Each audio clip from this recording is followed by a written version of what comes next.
안녕하세요. 퇴근하고 경제 공부하는 직장인입니다. 오늘은 달러 코스트 에버리징 전략이 무엇인가에 대해서 한번 이야기 나눠보려고 하는데요.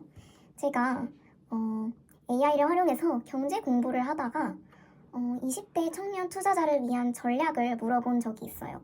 최근에 미국 뉴욕 증시가 정말 큰 하락폭을 맞이함에 따라서 앞으로 근로소득이 계속 들어올 그런 젊은 층, 20대 청년 투자자들을 위한 투자 전략이 무엇일까에 대해서 AI에 질문을 했더니 이제 장기 투자 관점 유지가 첫 번째였고요. 두 번째가 달러 코스트 에버리징 전략을 활용하는 것이었습니다. 그래서 달러 코스트 에버리징 전략이 무엇이냐? 이는 정기적으로 일정 금액을 투자하는 전략으로 시장 변동성을 활용하는 좋은 방법이라고 합니다. 특히 미국 주식 투자를 고려하는 한국 청년들은 환율 변동성을 감안해서 분할 투자하는 것이 유리하다고 하는데요. 사실 이 달러 코스트 에버리징이 무엇인지 정확히 모르겠어서 조금 더 찾아보고 AI에도 더 질문을 해보게 되었습니다. 그래서 한번 답변을 해보려고 합니다. 자문자답이네요. 그래서 달러 코스트 에버리징 전략의 원리와 효과적 활용 방안입니다. 2025년 현재 투자 환경의 변동성이 높아지면서 안정적이고 체계적인 투자 전략의 필요성이 더욱 증가하고 있습니다. 달러 코스트 에버리징 DCE는 이러한 환경에서 투자자들이 시장 타이밍에 대한 부담을 줄이고 장기적인 자산 축적을 가능하게 하는 효과적인 전략으로 주목받고 있다고 합니다. 그래서 달러 코스트 에버리징의 개념, 작동 원리, 장단점, 그리고 다양한 투자자 유형과 시장 상황에 따른 활용 방안에 대해서 한번 알아보겠습니다. 첫 번째, 달러 코스트 에버리징의 개념과 원리입니다. 달러 코스트 에버리징은 자산 구매의 변동성이 미치는 영향을 줄이는 것을 목표로 하는 투자 전략이라고 하네요.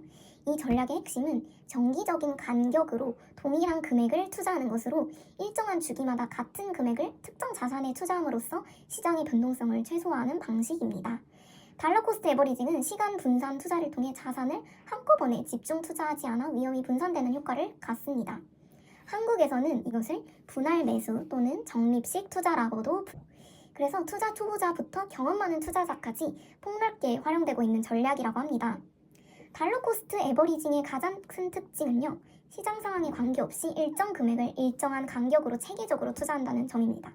이 방법은 시장 타이밍을 맞추려고 노력하기보다는 규칙적인 투자에 중점을 둠으로써 투자자가 감정적인 결정으로 인한 실수를 줄일 수 있게 해줍니다. 특히 가격이 낮을 때 더 많은 주식을 매수하고 가격이 높을 때 더 적은 주식을 매수하게 되어 시간이 지남에 따라 주당 평균 비용을 낮추는 효과를 볼 수 있습니다. 이러한 접근 방식은 단기 시장 변동성과 시장 타이밍 오류의 영향을 잠재적으로 줄일 수 있는 장점이 있다고 합니다. 이거는 그러니까 결국 한 달에 나는 한 30만 원 S&P 500에 정기적으로 투자를 할 거야 라는 그런 관점의 투자와 동일하네요. 다음으로 달러 코스트 에버리징의 활용 사례입니다. 달러 코스트 에버리징은 다양한 투자 상품에 적용 가능하지만 특히 변동성이 큰 자산에서 그 효과가 두드러집니다. 예를 들어 주식시장에서 월별 주식 투자의 경우 투자자가 매월 500달러를 특정 주식에 투자한다고 가정해 보겠습니다. 첫 달에 주가가 주당 500달러일 때 투자자는 10주를 매입하고 두 번째 달에 주가가 40달러로 하락하면 12.5주를 매입하여 세 번째 달에 주가가 60달러로 상승하면 8.33주를 매입하게 됩니다. 이러한 과정을 통해 투자자는 주가가 낮을 때 더 많은 주식을 매수하고 주가가 높을 때 더 적은 주식을 매수함으로써 시간이 지남에 따라 주당 비용을 평균화하는 효과를 얻게 됩니다. 또 다른 활용 예로 5년간 매달 10만 원을 달러 코스트 에버리징 전략으로 투자했을 때의 성과를 들 수 있습니다. 주식시장이 하락한 시점도 경험하면서 평균 매입 단가가 낮아지게 되고 이런 방식으로 장기적으로 투자했을 때 시장의 변동성과 관계없이 안정적인 수익을 기대할 수 있습니다. 이처럼 달러 코스트 에버리징은 특히 장기 투자에 적합한 전략으로 시간이 지남에 따라 투자 위험을 분산시키고 안정적인 수익을 추구할 수 있게 해준다고 합니다. 다음으로 좀 흥미로운 주제네요. 암호화폐 투자에서의 달러 코스트 에버리징도 있네요. 비트코인과 같은 암호화폐 시장은 높은 변동성으로 유명하며 이러한 환경에서 달러 코스트 에버리징 전략은 특히 효과적일 수 있다고 합니다. 암호화폐 전문가들은 비트코인의 디플레이션 특성과 공급량 제한으로 인해 가격 하락 시 매수 기회가 될 수 있으며 달러 코스트 에버리징 전략을 통한 장기 투자가 효과적이라고 조언하고 있네요. 비트코인은 법정 화폐와 달리 총 공급량이 2,100만 개로 제한되어 있고 약 4년마다 반감기를 통해 새로운 코인의 발행이 더욱 어려워지는 특성을 가지고 있습니다. 이러한 구조적 특성은 장기적으로 비트코인의 가치를 지지하는 요인으로 작용할 수 있으며 달러 코스트 에버리징을 통해 이러한 자산을 꾸준히 축적하는 전략이 유효할 수 있다고 합니다. 비트코인 투자에 달러 코스트 에버리징을 적용하는 방법으로는 단기적 전략과 장기적 전략이 있습니다. 단기적 비트코인 DCA 전략은 3개월 정도의 기간 동안 매일 일정한 금액, 예시로는 $100을 투자하여 시장의 단기적인 변동성을 활용하는 방식입니다. 반면 장기적 비트코인 DCA 전략은 2년 정도의 더 긴 기간 동안 매주 일정 금액을 투자하여 장기적인 자산 축적과 안정적인 투자를 목표로 합니다. 이러한 전략은 시장의 변동성을 활용하면서도 리스크를 관리할 수 있는 효과적인 방법입니다. 그래서 달러 코스트 에버리징의 장점과 단점이 무엇이냐?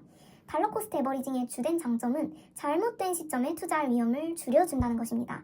시장 타이밍은 트레이딩 또는 투자에서 가장 어려운 것 중 하나이며 종종 트레이딩 아이디어의 방향이 올바르더라도 타이밍이 맞지 않아 거래가 실패할 수 있습니다. 달러 코스트 에버리징은 투자를 작은 규모로 나누어 진행함으로써 한 번에 큰 금액을 투자할 때보다 더 나은 결과를 얻을 가능성을 높일 수 있네요. 또한 이 전략은 투자 관리를 간소화하고 시장 변동성을 완화하며 시간 분산 투자를 통해 위험을 분산시킨다는 장점이 있습니다. 하지만 이러한 달러 코스트 에버리징에도 단점은 존재합니다. 단기적인 투자 성과가 낮을 수 있으며 특히 시장이 지속적으로 상승하고 있는 상황에서는 기회비용이 발생할 수 있겠죠. 달러 코스트 에버리징은 진입가를 평준화하여 잘못된 시점의 위험을 최소화해주는 아이디어일 뿐 성공적인 투자를 보장하지는 않습니다. 따라서 투자자는 달러 코스트 에버리징을 시행할 때도 출구 전략, 즉 포지션에서 빠져나오는 트레이딩 전략도 함께 고려해야 합니다. 목표 가격을 결정하고 시장이 목표 가격에 근접하면 자산을 판매하기 시작하는 방식으로 적절한 시점에 빠져나오지 못할 위험을 줄일 수 있습니다. 오늘은 이렇게 DCA 전략, 달러 코스트 에버리징 전략, 한국말로는 적립식 투자에 대해서 알아보았는데요. 여러분의 투자 방식은 어떤가요?